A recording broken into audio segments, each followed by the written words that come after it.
مسلمان کی زندگی میں ایک مرتبہ عمرہ واجب ہے اور صاحب استطاعت پر حج فرض ہے۔ عمرہ آدمی کیسے کرے اور اس کا طریقہ کیا ہے، اس کو ذرا تفصیل سے سن لیجئے۔ عمرہ کا ارادہ جب آدمی کرے تو جب وہ اپنے یہاں سے سفر کرے، جس ملک سے وہ پہنچے اس کے لیے جو میقات ہے اس میقات سے پہلے وہ غسل کرے یا کم از کم وضو کرے اور اپنے سلے ہوئے کپڑے نکال دے۔ دو چادریں غیر سلی ہوئی احرام کے لباس کے طور پر استعمال کرے۔ ایک کپڑا لنگی کی طرح باندھ لے اور ایک اپنے بدن پر ڈال لے، اور جب میقات پر پہنچے تو نیت کرے کہ اے اللہ میں عمرے کی نیت کرتا ہوں، قبول کر، آسان کر، اور اس کے بعد تلبیہ پڑھے، لبیک اللہم لبیک لا شریک لک لبیک ان الحمد والنعمت لک والملک لا شریک لک۔ تلبیہ جو ہی پڑھے گا سارے احرام کی پابندیاں اس کے اوپر آ جائیں گی۔ خوشبو نہیں لگائے گا، سرما نہیں آنکھوں میں پہنے گا، تیل نہیں لگائے گا، اور سلے ہوئے کپڑے نہیں پہنے گا، جدال سے بچے گا، بے حیائی کی گفتگو سے بچے گا، اور کعبۃ اللہ پہنچنے تک زبان پر تلبیہ رہے گا۔ جہاں بھی اونچائی آئے، سڑک ڈاؤن پر جائے یا کہیں ٹرن لینا ہو، جہاں کہیں جماعت نظر آئے تو تلبیہ کی آواز بلند ہو۔ تلبیہ کے علاوہ حالت احرام میں آدمی لا الہ الا اللہ وحدہ لا شریک لہ لہ الملک ولہ الحمد یحیی ویمیت وہو علی کل شیء قدیر یہ پڑھتا رہے۔ لا الہ الا اللہ وحدہ یہ پڑھتا رہے۔ تکبیر، تحلیل، اللہ اکبر، لا الہ الا اللہ اللہ اکبر وللہ الحمد، یہ حالت احرام کی دو چادروں میں لپٹ کر جب میقات سے گزرے تو اس کا دل یقیناً جذبات سے بھرا ہوگا۔ آج وہ اللہ کے اس گھر کی طرف جا رہا ہے جسے اپنی پوری زندگی میں تصور کر کے اپنی نمازوں کی نیت میں قبلہ رو ہو کر کھڑے ہونے کی نیت اس نے کی تھی۔ آج وہ دن آسمان و زمین کا رب اس کو دکھا رہا ہے کہ وہ انہی نظروں سے اللہ کا یہ گھر دیکھے گا۔ اللہ کا یہ گھر دیکھے گا تو وہ جو ہی مکے کی زمین پر قدم رکھے، اپنی بنیادی ضرورتوں سے فارغ ہو، وضو کرے اور تلبیہ پڑھتے ہوئے مسجد الحرام کی طرف جائے۔ کعبۃ اللہ کے اطراف جو مسجد ہے اس کو مسجد الحرام کہتے ہیں۔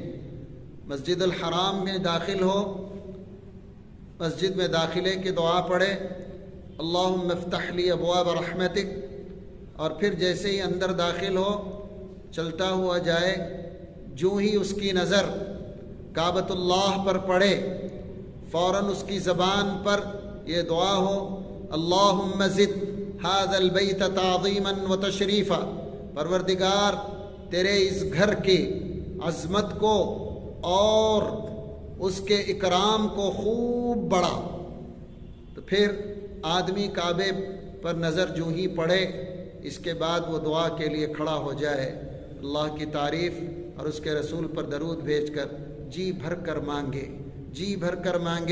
نبی کریم صلی اللہ علیہ وسلم نے فرمایا، کعبے پر جو ہی نظر پڑتی ہے آدمی جو دعا مانگتا ہے اللہ اس دعا کو رد نہیں فرماتے، اس سلسلے میں انسان کی خواہشات بے حساب ہوتی ہیں، اور ایک دعا کے قبول ہونے کی بات ہے۔ تو امام اعظم ابو حنیفہ رحمۃ اللہ علیہ سے کسی نے پوچھا کہ حضرت تمنائیں ہزاروں ہیں اور ایک دعا کی قبولیت کی گارنٹی ہے، تو کیا مانگوں؟ تو حضرت نے فرمایا کہ جب تم کعبے کو دیکھو تو یہ دعا مانگو کہ پروردگار میری ہر دعا کو قبول فرما۔ پھر قرآن مجید نے حضرت یوسف کی ایک دعا کو نقل کیا۔ لہٰذا اگر آپ عمرے کو جاتے ہیں یا حج کو جاتے ہیں، پہلی دعا جو ہے اللہ کے گھر پر نظر پڑنے کے بعد کرتے ہیں تو حضرت یوسف علیہ الصلاۃ والتسلیم کی اس تمنا کو اپنی دعا بنائیے۔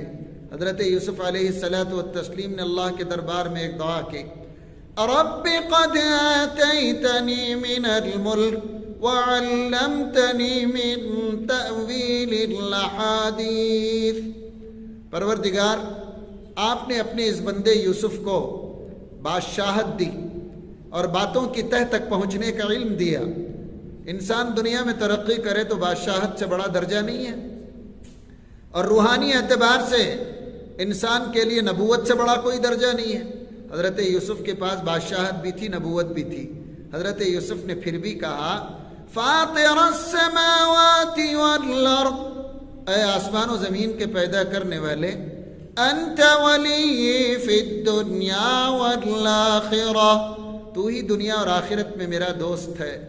حضرت یوسف گویا کہ کہہ رہے تھے، پروردگار تو نے یوسف کو نبوت بھی دی، بادشاہت بھی دی، اگر ایک چیز نہیں دیا جو اب میں مانگ رہا ہوں تو یوسف کی نبوت بھی بیکار ہے، بادشاہت بھی بیکار ہے۔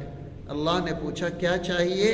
تو حضرت یوسف نے کہا، توفنی مسلما والحقنی بالصالحین، پروردگار حالت ایمان میں موت عطا کر۔ اللہ اکبر، اللہ اکبر، اور مجھے نیک لوگوں کے ساتھ ملا دے۔ تو کعبے پر نظر پڑے تو اس دعا کا خیال رکھے، جب دعا سے آدمی فارغ ہو جائے، آنسو بہائے جتنے وہ بہا سکتا ہے، مانگے اپنے پروردگار سے۔ آج آپ اس گھر کے سامنے کھڑے ہوئے ہیں جہاں بے پناہ رحمتیں نازل ہوتی ہیں۔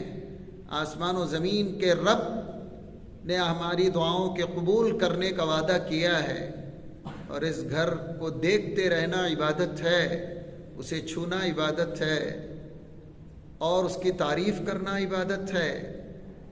جب آپ دعا سے فارغ ہو جائیں تو حجر اسود کے قریب پہنچیں۔ احرام کی دو چادروں میں ایک چادر جو آپ نے اوپر اوڑھ رکھی ہے، اس کو دائیں ہاتھ کے نیچے سے لے لیں۔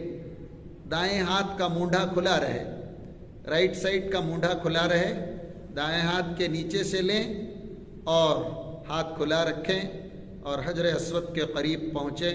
قریب پہنچ کر بوسے کا امکان ہے تو ہے، نہیں تو صرف اشارہ کریں اور وہاں کھڑے ہو کے نیت کر لیں، اے اللہ میں عمرے کا طواف کر رہا ہوں، قبول کر، آسان کر۔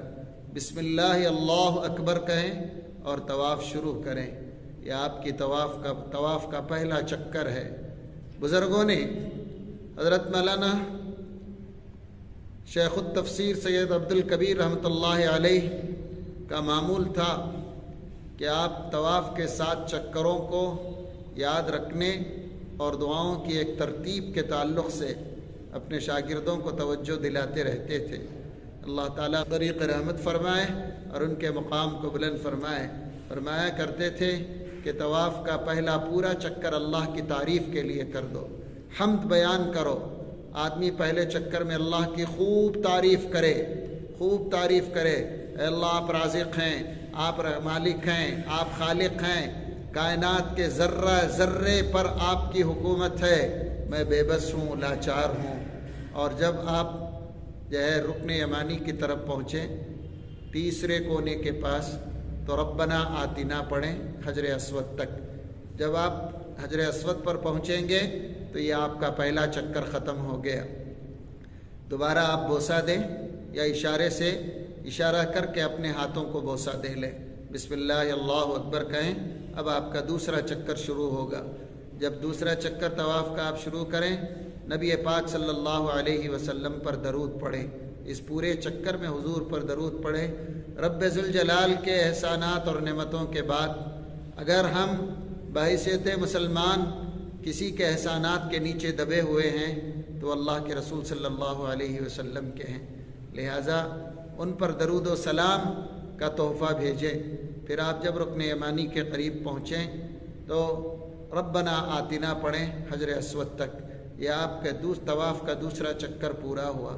جب آپ جو ہے استلام کریں یا بوسہ دیں، بسم اللہ اللہ اکبر کہہ کر تیسرا چکر طواف کا شروع کریں تو استغفار کثرت سے پڑھیں، گناہوں کی معافی مانگیں، استغفر اللہ ربی من کل ذنب وخطیۃ واتوب الیہ، جو ہے اللہ کے دربار میں روتے ہوئے گڑ گڑاتے ہوئے اپنے گناہوں پر ندامت کے آنسو بہاتے ہوئے آدمی استغفار کثرت سے پڑھتا رہے، اور جب رکن یمانی پر پہنچے تو دعا کو روکے، ربنا آتنا، وہاں سے حجر اسود تک پڑھے، اور حجر اسود کے قریب پہنچے تو جو ہی پہنچے تو یہ تیسرا چکر ختم ہوا، پھر بسم اللہ اللہ اکبر کہے، اور اس بوسے کے ساتھ آپ کے طواف کا چوتھا چکر شروع ہوگا۔ چوتھا چکر آپ جو ہی شروع ہو تو آپ امت کے حق میں دعا کریں، اللہ تعالیٰ امت مسلمہ کی پوری دنیا میں حفاظت فرمائے، ان کے جان و مال کی، عزت و آبرو کی، دین و ایمان کی، اللہ تعالیٰ امت کو ہر فتنے سے بچائے، امت محمدیہ کی اللہ غیب سے مدد فرمائے، مساجد کی، مدارس کی، مکاتب کی، علماء کی، مشائخین کی، تاجروں کی، اور ہمارے اولاد کی اور نسلوں کی اللہ تعالیٰ حفاظت فرمائے۔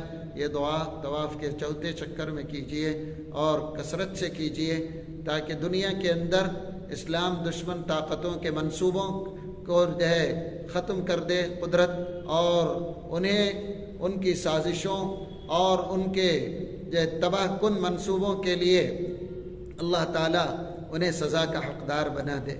جب آپ رکن یمانی پر پہنچیں تو پھر آپ جو ہے ربنا آتنا پڑھیں، حجر اسود پر پہنچیں گے تو یہ آپ کا چوتھا چکر پورا ہو گیا، بسم اللہ اللہ اکبر کہیں، استلام جو ہے کریں، بوسہ دیں، پانچواں جب جو ہے آپ شروع کریں تو پانچویں چکر کے اندر جو ہے آپ اپنے خاندان کے مرحومین کے حق میں، امت مسلمہ کے مرحومین کے حق میں دعائے مغفرت کریں۔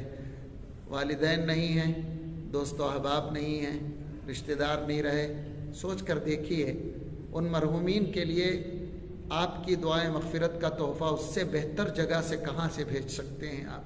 اللہ کا گھر آپ کے سامنے ہے، حرم کی زمین ہے، مطاف ہے، اور وہاں آپ ہاتھ اٹھا رہے ہوں، رب ذوالجلال کتنے درجات بلند کرے گا۔ یہ جس کے بھی جو بھی مرحوم ہیں ان کے حق میں آپ دعا کریں، ساری دنیا کے جن جن کا ایمان پر خاتمہ ہوا، پھر آپ رکن یمانی پر پہنچیں، لہذا وہاں سے پھر حجر اسود تک ربنا آتنا پڑھیں، یہ آپ کا پانچواں چکر ختم ہوا۔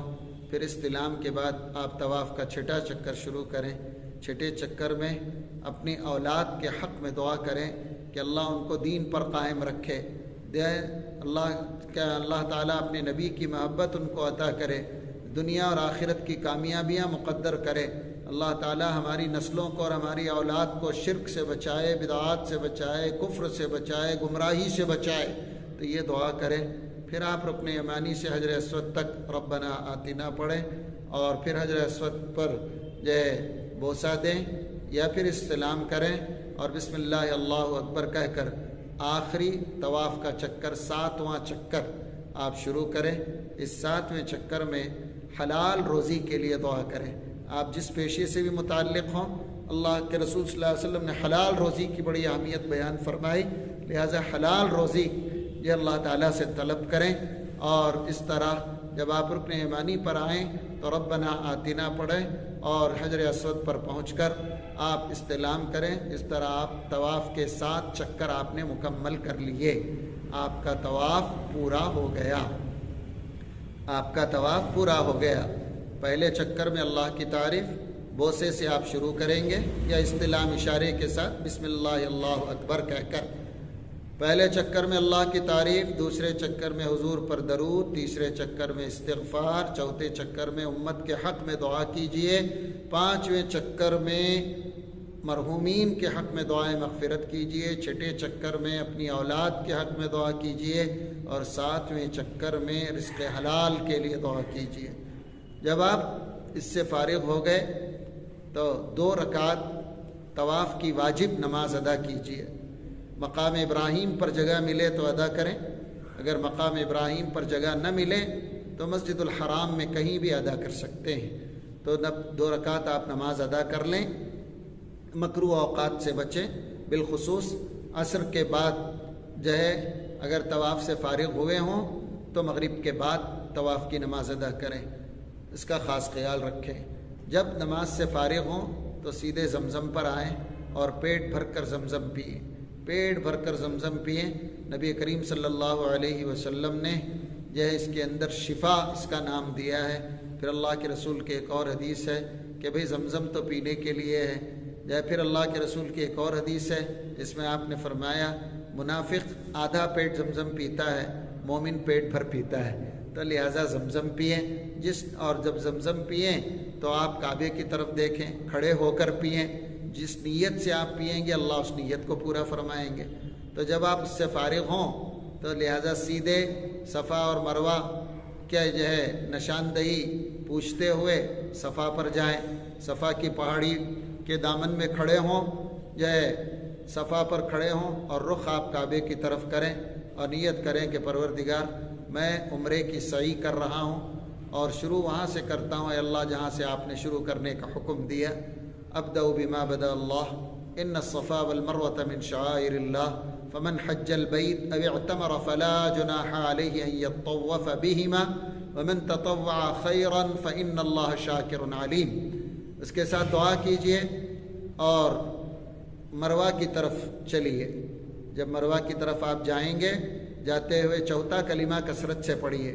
درمیان میں میلین اخضرین ایک علاقہ آتا ہے صفا اور مروہ کے درمیان، جہاں ہری بتیاں لگی رہتی ہیں، وہ ذرا تیزی سے جائیں۔ اللہ کے رسول نے ذرا تیز قدموں سے گزرنے کا حکم دیا ہے، تو جب وہاں سے گزریں تو اس دعا کو پڑھیں، رب اغفر ورحم انت العز الاکرم۔ لہٰذا پھر آگے بڑھیں دعائیں پڑھتے ہوئے۔ چوتھا کلمہ لا الہ الا اللہ وحدہ ونصر عبدہ وصدق وعدہ وہزم الاحزاب وحدہ، اس دعا کو پڑھیں۔ جب مروہ پر پہنچیں تو پھر آپ جو ہے کعبے کا رخ کر کے دعا کریں، پھر وہاں سے صفا کی طرف آئیں۔ لہٰذا صفا سے مروہ ایک چکر، مروہ سے صفا دوسرا چکر، اس طرح جب آپ کے 7 چکر پورے ہوں گے تو آپ کی سعی مروہ پر ختم ہوگی۔ مروہ پر ختم ہونے کے بعد دعا کیجئے، اللہ تعالیٰ سے گڑ گڑا کر مانگیے۔ ذرا سوچ کر دیکھیے کہ ہم اس قابل نہ تھے، مولا نے ہم کو اس کا گھر دکھایا، اس کی مسجد میں پہنچایا، اور آپ صفا اور مروہ کے درمیان دوڑ رہے ہیں، جہاں اللہ کے رسول نے سعی کی، صحابہ کے قدم جہاں پڑے، انبیاء کے قدم جہاں پر پڑے، حضرت حاجرہ نے جہاں پر دوڑ لگائی، حضرت ابراہیم نے جہاں پر دوڑ لگائی، کیا نصیب ہیں ہمارے کہ قدرت نے ہم جیسے گنہگاروں کو کہاں تک پہنچایا ہے، کہاں تک پہنچایا ہے۔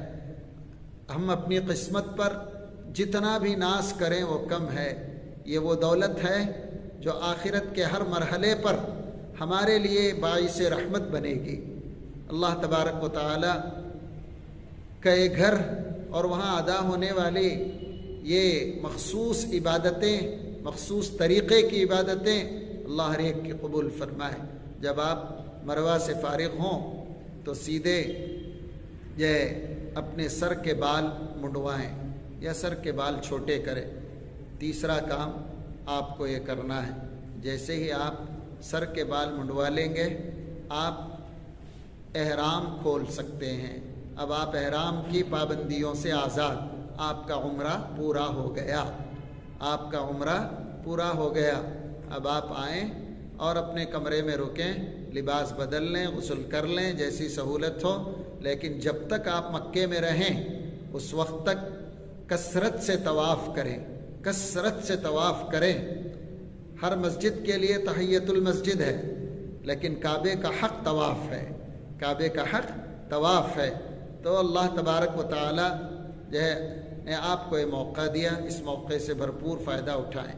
عمرے میں آپ کو نیت کرنا ہے، احرام پہننا ہے میقات سے پہلے، اور میقات پر نیت اور تلبیہ کے ساتھ آپ آئیں گے۔ مکہ مکرمہ پہنچ کر سب سے پہلے آپ کعبۃ اللہ پر نظر پڑتے ہی دعا کریں گے، پھر آپ طواف کریں گے۔ طواف میں 7 چکر ہوتے ہیں، پھر آپ 2 رکعت طواف کی نماز واجب ادا کریں گے۔ نماز سے فارغ ہو کر آپ زمزم پئیں گے، اور زمزم سے فارغ ہو کر آپ صفا اور مروہ کی سعی کریں گے۔ صفا اور مروہ کی سعی سے فارغ ہو کر آپ اپنے بال اتروا لیں گے، لہٰذا یہاں آپ کا عمرہ مکمل ہو گیا۔ عورتوں کے لیے احرام کا کوئی خاص لباس نہیں ہے، ان کے حسب معمول جو لباس ہے وہی لباس ان کا ہے۔ البتہ عورت حالت احرام میں چہرہ نہیں چھپائے گی اور ہاتھ کی کلائیوں سے کھلے رہیں گے اور اس کے پیر کے پنجے بھی کھلے رہیں گے، لہٰذا جو ہے بقیہ نارمل کپڑے جیسے وہ استعمال کرتی ہے اسی طرح استعمال کرے گی۔ اور سعی سے فارغ ہو کر عورت اپنی چوٹی کے آخری کونے سے جو ہے ایک جو ہے آدھا انچ جو ہے بال کو گھما کر اس کو قینچی سے کاٹ دے گی، یہ اس کا حلق ہو جائے گا، یہ اس کا قصر ہو جائے گا۔ اس طرح وہ بھی عمرے سے فارغ ہو جائے گی، وہ بھی عمرے سے فارغ ہو جائے گی۔ اتفاق سے اگر سفر کے دوران، عمرے کے سفر کے دوران نکلے اور احرام بھی باندھ لیا، لیکن مکہ مکرمہ پہنچنے سے پہلے اگر عورت کے مخصوص ایام شروع ہو جائیں تو وہ احرام ہی میں رہے گی، لیکن اپنے کمرے پر رہے گی۔ جب اس کے دن پورے ہو جائیں تو دوبارہ غسل کرے گی اور اسی احرام میں کعبۃ اللہ پہنچے گی، طواف کرے گی اور سعی کر کے اپنا عمرہ جو ہے بال کٹوا کر مکمل کر لے گی۔ تو لہٰذا جب تک وہ پاک نہ ہو وہ اپنے کمرے میں رہے، مسجد الحرام میں داخل نہ ہو۔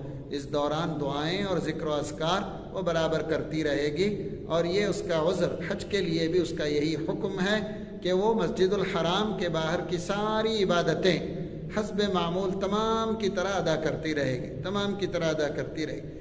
یہی عمرہ ہے، اور اللہ تبارک و تعالی بار بار نصیب فرمائے، حج ہو یا عمرہ۔